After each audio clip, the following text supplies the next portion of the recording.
Vivre de manière consciente, c'est chercher à comprendre ce qui détermine nos actions, nos buts et nos valeurs. Bonjour à tous, vous allez bien j'espère. Dans cette vidéo, je vais vous parler d'un livre que j'ai lu plusieurs fois. C'est celui-ci, Les 6 clés de la confiance en soi de Nathaniel Branden. Lui, tout d'abord, qui est Nathaniel Branden? D'après Wikipédia, c'est un psychothérapeute et écrivain américain connu pour sa psychologie dite de l'estime de soi. Il a été en couple avec la grande philosophe Ayn Rand. Il faut savoir que la philosophie de vie d'Ayn Rand a impacté et impacte toujours le mode de vie des Américains. D'ailleurs, son livre, La Grève, est le deuxième livre le plus lu aux USA après la Bible. Je vous le conseille si vous aimez les valeurs américaines. Donc, vous aurez compris que Nathaniel Branden n'est pas n'importe qui. Il a consacré toute sa vie à étudier la confiance et l'estime de soi. Aujourd'hui, la confiance en soi est un enjeu majeur dans notre société moderne. Si nous ne buvons pas de l'eau, nous nous déshydratons et nous mourrons. Un manque de confiance en soi a les mêmes effets. Si nous manquons de confiance en nous, nous n'osons pas être nous-mêmes. Et donc, nous devenons malheureux. D'autant plus que nous sommes dans un monde hyper concurrentiel et ceux qui s'en sortent le mieux sont les personnes qui ont une grande confiance en leur aptitude et en leur capacité à faire des choses dans ce monde. Notre niveau de vie est directement lié à la confiance en nous. Notre niveau de bonheur est également lié à la foi que nous avons en nous-mêmes. Pourquoi? Parce que plus nous avons confiance en notre propre capacité à faire des choses, plus nous allons oser être nous-mêmes. Et plus nous allons oser réaliser nos propres désirs. Et en réalisant nos propres envies, nous devenons plus heureux. Imaginons que nous avons toujours eu envie de jouer de la guitare. Mais à cause de votre manque de confiance, vous avez peur de vous lancer.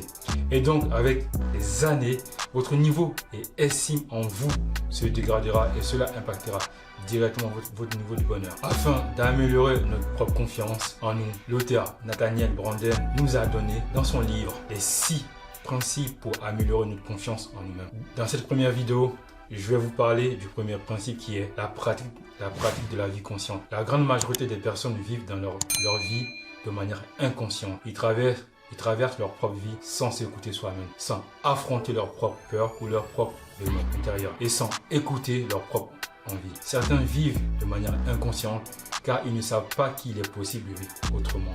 Et d'autres refusent de tout simplement voir la réalité de leur propre vie en face. Ils ont peut-être peur d'affronter la réalité de leur propre vie et de découvrir qu'ils sont spectateurs et non acteurs de leur vie. Et quand ils seront vieux, ils auront énormément de regrets de ne pas avoir osé faire ceci ou cela. D'ailleurs, d'après plusieurs études, quand nous sommes à la fin de notre vie, nous regrettons les choses que nous n'avons pas osé faire. Il est important de tout faire pour minimiser nos regrets.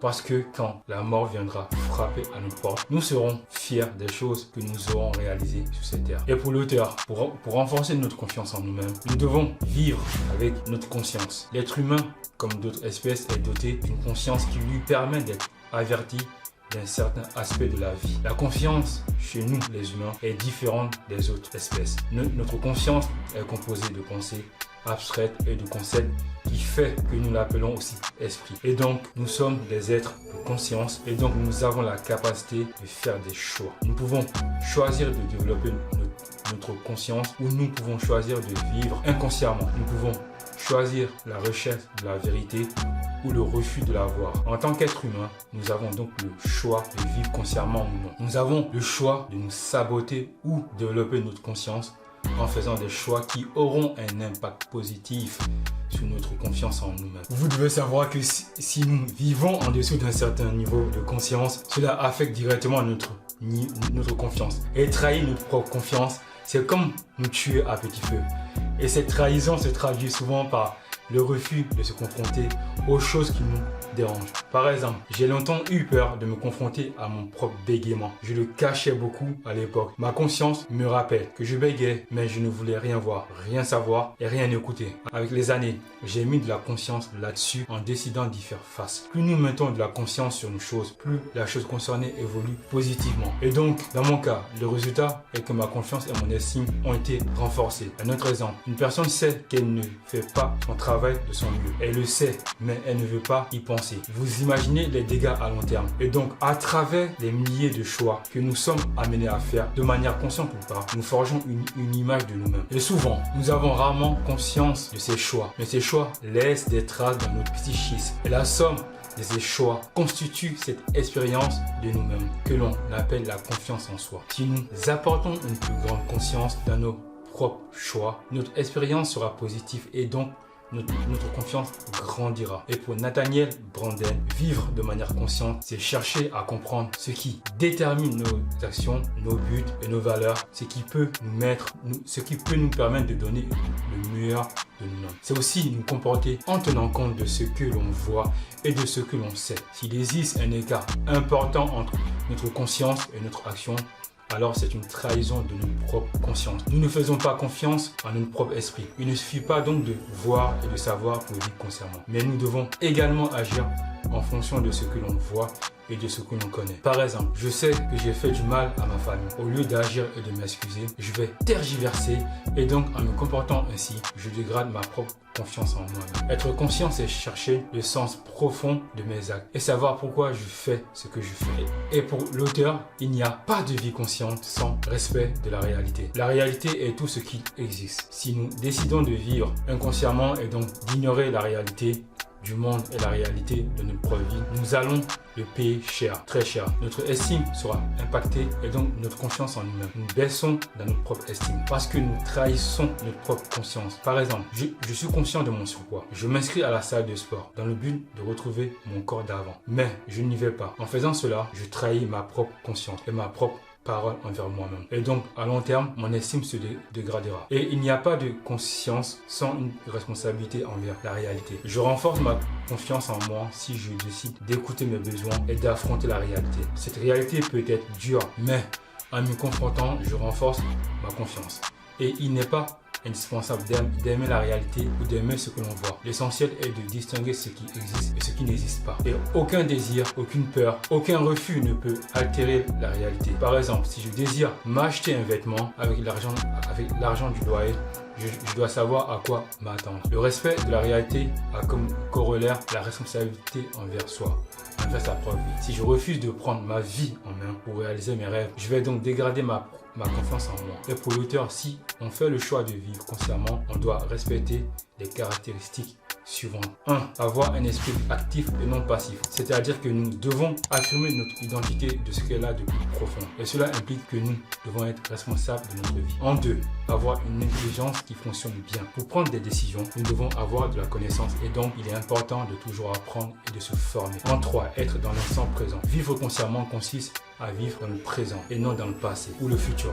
Être dans le présent permet d'augmenter notre niveau de conscience. Et en 4, tenir compte des faits, uniquement des faits. Ma confiance en moi augmente uniquement si j'écoute mes désirs, mes besoins, mes valeurs et non autre chose et si je fais face à la réalité de cette vie-là. Je viens de vous donner les 4 caractéristiques à respecter si vous voulez vivre de manière consciente. Dans le livre, l'auteur nous en donne d'autres, beaucoup d'autres. Mettre volontairement de la conscience sur nos actions et choix est une première étape vers l'amélioration de notre confiance en nous-mêmes. Dans le livre, l'auteur Nathaniel Branden nous donne des exercices à faire pour augmenter notre niveau de conscience. Ce sont des phrases qui doivent être complétées rapidement et de manière quasi automatique. Chaque phrase doit contenir au moins 6 réponses. Je vais donc vous donner 2 phrases tirées du livre et qui sont à compléter. Je vais moi aussi les compléter avec vous. La phrase numéro 1 est: pour moi, vivre consciemment signifie en 1, faire ce que j'aime faire. En 2, dire aux personnes que j'aime que je les aime. En 3, inspirer mon entourage. En 4, respecter mes valeurs. En 5, être différent. Et en 6, oser. Et la deuxième phrase est: si aujourd'hui j'augmente ma conscience de 5%.